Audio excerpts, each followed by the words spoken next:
नमस्कार जय जगन्नाथ आशा करुँची समस्ते भलरे थे आ मु भी बहुत बढ़िया अच्छी तो मु वेलकम करुँची मो channel Ankita recipe and blogs रे। तो चलतु स्टार्ट करवा आज रेसिपी देखिए आगु देखो मोर केते सुंदर आ गोटे हेल्दी लंच थाली। तो लंच थाली अच्छी माने व्हाइट राइस ता सांगरे डाल फ्राए ता सांगरे सोरिष मसला दिया माछ भजा। तो यहाँ हूँ पंजाबी फेमस। तो मु केमती कौन करुच्ची दाल तड़का तो पूरा रेसिपी देखंतु आउ कमेंट माध्यम निहाती जनातु केमती कौन लगिला।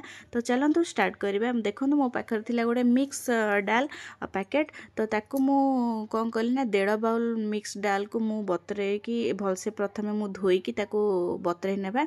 तो आपण ये गोटे बाउल जदि नौचंदी माने मापिकी तो सही माने सही गिनारे हो न सही बाउल रे हो आपण मापिकी 3 बाउल पानी देबे।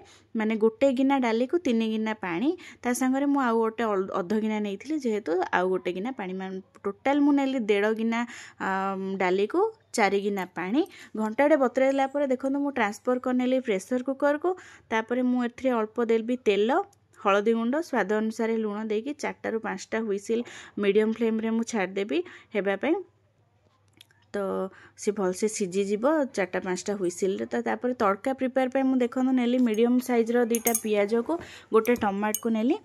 टमाट नेला परे भलसे मु सब गुडा को चॉप कर नेबी ता संगरे कंचा लंका अदा और रसुण को भी चॉप करची भलसे। आपण चाहिले एठी टमाटो को ग्राइंडर भी करि परिबे बट आपण एठी जदी चॉप करि नेबे ना ता फ्लेवर बहुत बढ़िया रहइबो। देखो मोर डाली ऑलरेडी सीझी सारी भलसे। तापर गोटे पैन नेली पैन रे तेल देली तड़का पे नेली जीरा सोरस कंचा लंका देली चॉप कर रखी दिया कंचा लंका फ्राए सला पर देबी रसुण फ्राए सला पर मु दे देबी एठी अदा सब गुड़ा को भलसे फ्राए करनेबी। फ्राए कर सारा पर मु काटिकी रखिथिबा पियाज को देबी। पियाज माने ब्राउन हैला जाके मु फ्राए करी। फ्राए कर सारा पर मु देबी टमाटो अल्प सिझा पे आपण एठी दे देबे टिके सॉरी लुण देला पर अल्प समय से मसला भलसे कसी हैला पर देली मु धनिया गुंड जीरा गुंड ता संगरे हल्दी गुंड लंका गुंड देइनी जेहेतु मु सेपटे कंचा लंका चॉप करथिली। तापर एठी देखो मोर मसला कसी हैला पर मु डाली को सिझे रखि डाली को मु देदेली सी गोटे 10 ରୁ 12 मिनिट मु लो मीडियम रे ताकू छाड़देली सिझिया पे भलसे फुटी गला। सी फुटी सारा पर देखो मोर भलसे माने मसला संगे से डाली पूरा बहुत बढ़िया भाव में मिसी जाइए।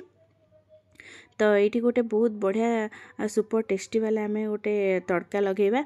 तो देखो गोटे पेन नौची पेन नेला पर आप घी नेबे नहीं पारे गुआ घी ना जदि तेल नहीं पारे बट मुझे बटर नहीं बटर भी बहुत बढ़िया फ्लेवर आसो। तापर कस्तूरी मेथी तापर नेली मु काश्मीर लाल मिर्ची आपन ता जगह लंका गुंड भी नहीं पारे। तड़का देला पर मु धनिया पत्र टिके गार्निशिंग करिकी 5 ରୁ 7 मिनिट लो मीडियम रे पुणी फुटाइया को छाड़ला पर मोर प्रिपेयर हो गला डाल तड़का। तो केमती कौन लगिला मते निहाती कमेंट माध्यम रे जणाइबे। भल लागिले लाइक शेयर सब्सक्राइब करिया को जम्मा भी भूलिबेनी। तो पुणी देखा नेक्स्ट वीडियो रे।